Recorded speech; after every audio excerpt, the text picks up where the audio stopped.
In the Bronze Age Aegean, not all islands were alike. One in particular stands apart. South of the Greek mainland lies Crete, an island very different in scale and character. Stretching roughly 160 miles from east to west, it was large enough to sustain multiple cities, agricultural regions, and complex political systems. This is the home of the Minoan civilization.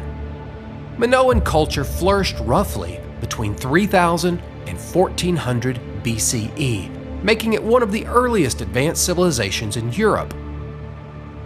Its center of power lay on Crete's northern coast, in the palace complex at Knossos, the largest and most famous Minoan site. The people who lived here remain something of a mystery. Scholars are still debating why their society entered a period of crisis around 1450 BCE. Earthquakes, volcanic eruptions, or invasions from the mainland, possibly by the Mycenaeans. In the end, the truth is that we do not know. Like many Bronze Age societies, Minoan culture likely declined unevenly over generations, rather than disappearing all at once. Knossos was excavated in the early 20th century by the British archaeologist Arthur Evans, whose discoveries fundamentally shaped how we understand Minoan culture today. The palace complex covered 200,000 square feet, roughly 4 football fields in footprint, but rose several stories high, more like a compact city center than a single building. The name Minoan itself is not an ancient one. It's a modern term coined by archaeologists, most notably Arthur Evans, and it comes from King Minos, the legendary ruler of Crete, described in later Greek mythology. Their own writing system, Linear A, remains undeciphered, and no historical rulers are known by name.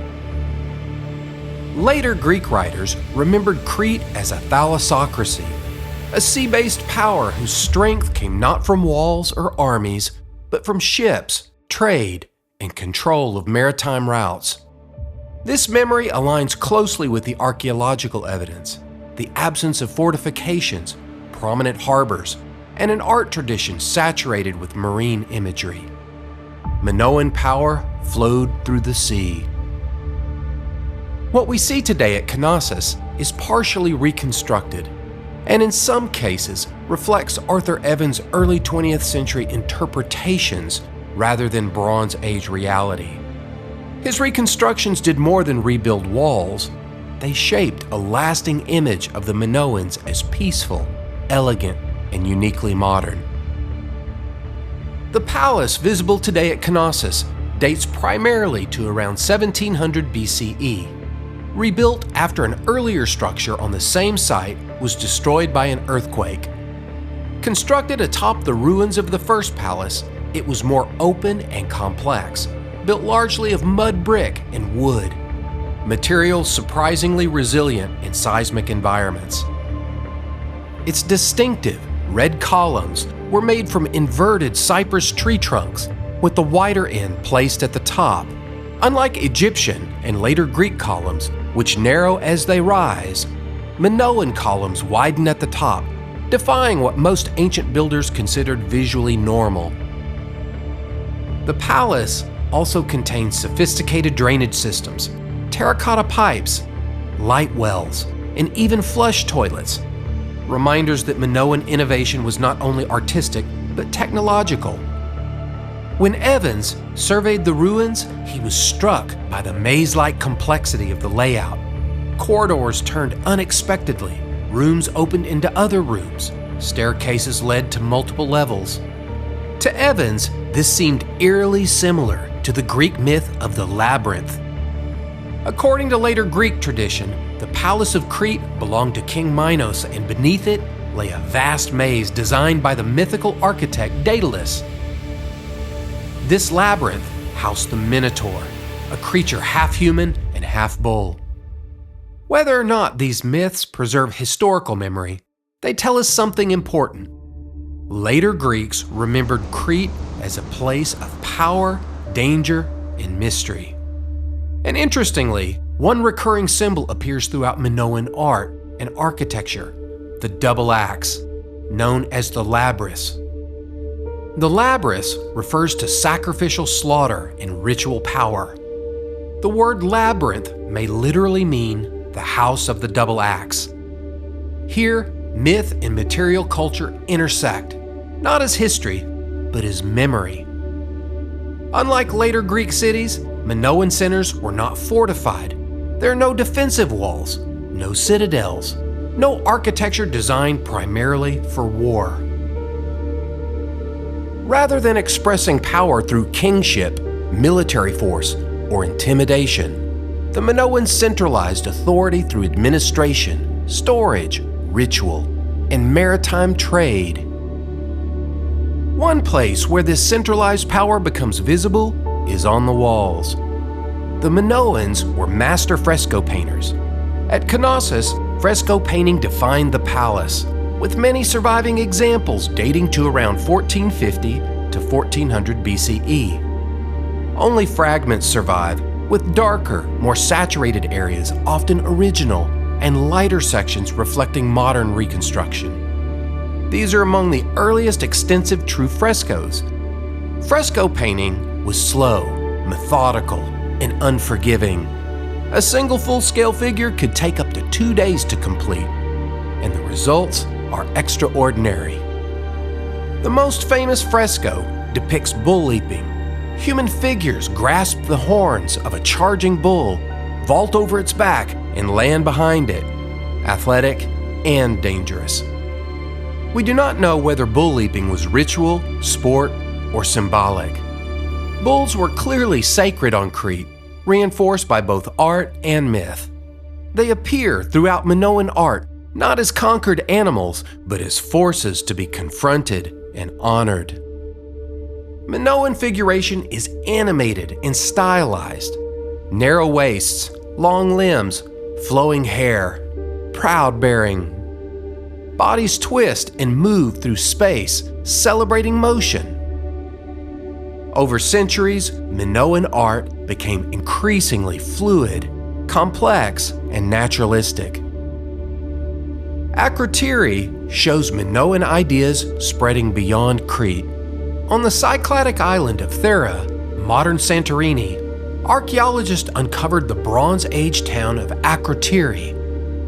The site was buried by a catastrophic volcano eruption around 1600 BCE.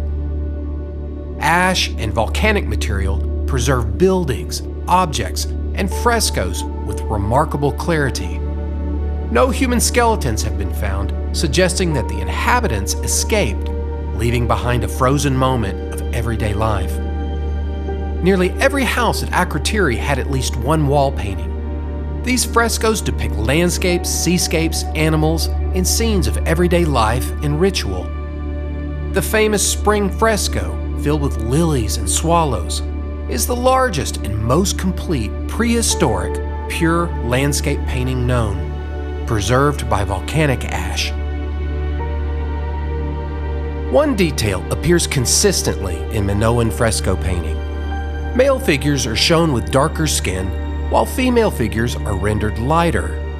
This is not a depiction of race, but a visual convention used across the ancient Mediterranean to distinguish gender and social roles.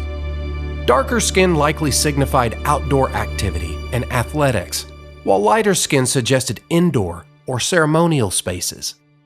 The same convention appears in Egyptian and Near Eastern art, part of a shared visual language. These images communicate meaning, not literal appearance.